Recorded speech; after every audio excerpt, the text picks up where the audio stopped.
दरम्यान डोंबिवली स्फोटासंदर्भात आणखी एक धक्कादायक आणि तितकीच संतापजनक बातमी समोर येते।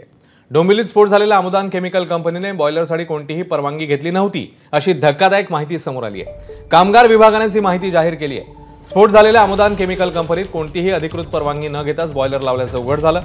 त्यामुळे आता हा अनधिकृत बॉयलर कोणाच्या आशीर्वादाने सुरू होता असा सवाल उपस्थित झालाय।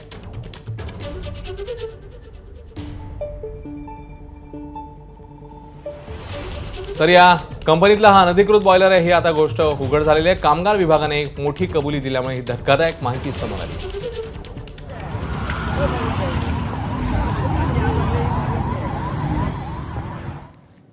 डोंबिवलीमध्ये आतापर्यंत स्फोटाच्या किती घटना घडल्यात आणि सर्व घटनांमध्ये किती मृत्यू झालेत आपण नजर टाकूया।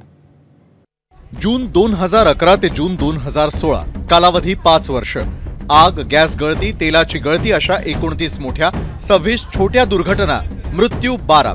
एप्रिल 2016 ते एप्रिल 2019 कालावधी 3 वर्ष। आग, स्फोट, वायू गळतीच्या 18 दुर्घटना, मृत्यू 21।